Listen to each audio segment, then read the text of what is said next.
Hello.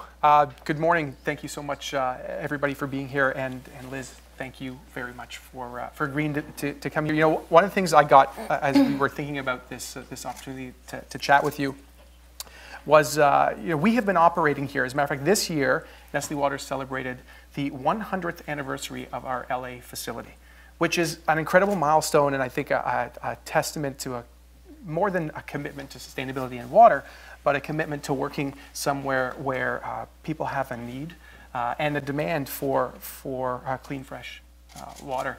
So I think it's a great opportunity for us to chat with you as the Deputy Chief Sustainability Officer to Mayor Garcetti. So thank you. Pleasure. I'm going to jump right in. Great. And ask, so there's a lot of things going on, certainly in the Mayor's office and the state writ large, sustainability plan and so on. What are you and what's the Mayor's office most excited about for the city? Well, I mean, speaking of clean, fresh water, I think, you know, right now in LA is a really transformational moment. I think, you know, the last few years we've had an extended drought and something that we're actually, you know, starting to call the new normal, and really thinking about the long-term implications of dry periods with potential, you know, heavy rain events. But right now in LA, we have, I feel like in the city, and this mayor in particular, has really embraced this idea of integrated water management and looking at how do we reduce our reliance on imported water and really develop local water supplies here for Angelenos. And, you know, I grew up in the Sacramento Delta. You know, I was playing in ag fields as a kid. All my friends' parents were farmers, and so I really understood that sort of north-south divide of California water politics. And now working in the city of LA and seeing LA really embrace how do we, you know, wean ourselves off of imported water as much as we can, and not only, you know, benefit the Delta ecosystem and the residents up north, but how do we also become more self-reliant and and resilient? Mm-hmm. And so that's a really exciting thing to me. And the mayor has set the goal to reduce our reliance on imported water by 50% by 2025 and get to 50% local water by 2035 through conservation, more conservation, of course, recycled water, stormwater, groundwater remediation. So really looking at the whole package. And the way that, you know, we see that is certainly not just the environmental benefits, but also economy and equity being integral parts of how we interpret and define sustainability. Which I think is the appropriate definition for sustainability, looking at all three of those pillars. So I love that you've pointed out a few key things. Number one, water is local. And I think that that's really important, and something we all need to remember is the hyper-local nature of water. The second, the north-south divide becoming more of a north-south collaboration, as it were. And this principle of resilience. And when I think about all of those initiatives and some things you've mentioned, I would imagine that there may have been a setback or two. Things a challenge that you or the city has had. Can you perhaps outline any? Yeah, I mean, I think one thing that we have gotten sort of wrapped up in is a sort of single-purpose project approach, as opposed to sort of a transformational look at water. I mean, I think we recognize, you know, a lot of people are talking about multi-benefit projects, but in the past, we've really focused on, okay, this is a water recycling project, this is a water quality stormwater project. You know, even recently in the drought, when it came to water conservation, we were singularly focused on reducing our per capita use, which was critically important. But, you know, we've all noticed the tree die-off that we've seen across the state. And so when we think about not only tackling problems, but also looking at solutions, it's really, I think, imperative that we start thinking about it, you know, with multiple components. And, you know, we do have an amazing opportunity in the region right now with multiple funding streams for different types of projects. So we've got, you know, the biggest investment in transportation this region has ever seen. You know, it's like I think 120 billion over the next 40 years. We've got, you know, money for parks. We're looking at additional money for water. We have state funds that have come in for water. So how do we leverage all of these investments that local folks have said, we want to prioritize transportation and parks and water, and we want to see changes. Mm-hmm. So how do we do that in a way that works together and really is more efficient use of our taxpayers and ratepayers' dollars? So I think, you know, that's sort of, I think, a lesson learned. And there is an example right now at the state as they're distributing some of their greenhouse gas reduction funds into this program called the Transformative Climate Communities. And if you've heard about it, it's $35 million will be coming to one project in LA to do transformational change. So it's not just not just planting trees, not just water, not just affordable housing, but how do you actually create a project that hits on all of these priorities and all of these objectives in the most compelling and transformational way in a community that is one of the most disadvantaged in the region.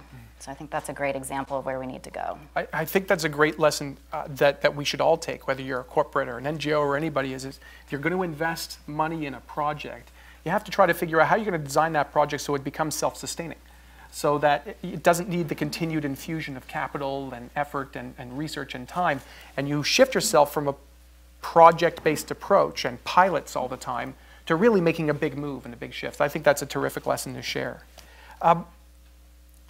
We talked right at the beginning about that definition of sustainability: environmental, economic, and social. How is the work that the City of Los Angeles, that you've been doing, how's that really helping to enhance livability, livelihood within the city itself? I mean, water is a place where you can really talk about how you're improving livability in a neighborhood. And, so far, I would say that, we've really done it on a pilot basis, and we do have a long ways to go. But the opportunity is there to, create a workforce when you're talking about water projects, especially things like green infrastructure. Livability, you can reduce the impacts of heat island and long-term climate change impacts through trees and vegetation. There's been studies even on the East Coast that have shown that when you put in green infrastructure and water projects, that you can reduce crime in a neighborhood. You can certainly create, safe corridors to schools and business and from homes. So, I think there really is an approach that looks through a livability and economic lens to really lift up communities with these water projects. At the same time, I think, what LA is really trying to figure out, and I think a lot of communities across the country are actually trying to figure out, is how do you also protect people that are already in those communities. So as you improve communities, you want to make sure that you're not displacing people, whether they're renters or homeowners, and also small businesses. So really trying to figure out what are some mechanisms that we can put in place to protect the local community at the same time that we're trying to improve the community. And so, a couple of the things that we really want to do in the sustainability office and the mayor's office is to start to actually quantify some of those other benefits that are improving the livability. We want to be able to demonstrate that the benefits that they're bringing. I think protecting communities is another big priority. And then it's also about the messaging of that too. So if we're going to ask people to pay for stormwater projects or whatever it is, we need to make sure they understand exactly what we're talking about. This could be a park space. This could be a green street. So we have a lot of work to do on that one. Right. Stormwater and sewage can actually be sexy, and people have to realize that. I've always thought so, and you heard Felicia. So. Yeah, absolutely. So, and I do like that. I mean, when you think about, water as a mechanism for delivering health, prosperity, environmental integrity, I think those are incredibly important, and all of those certainly contribute. So thank you for that. I've got one more, because we've only got about a minute and a half left. The principle of collective action. We talk about water stewardship, understanding how to be efficient, understanding how to understand your stakeholders and what's important to them, as you've mentioned, but also getting to a point where you're actually working collaboratively on a shared goal with other groups, whether it's other governments, academia, not-for-profits, and so on. What's the appetite of the City of Los Angeles to actually work in collective actions to deliver these transformative projects? Well, the mayor's goal with the Sustainable City Plan was to develop and work with a sustainability stakeholder group, both in the development of the plan, which took about 18 months, and through the implementation of the plan. And so that has certainly been part of the ethos of how we deliver on sustainability in the city of LA. I started out as an outside stakeholder in the development of the plan, and now being on the sustainability team, seeing both sides of it, it's a critical part. There's no way that Los Angeles can deliver the 256 initiatives in the Sustainable City Plan without everybody in the room and millions outside of the room. And so it's absolutely part of our strategy.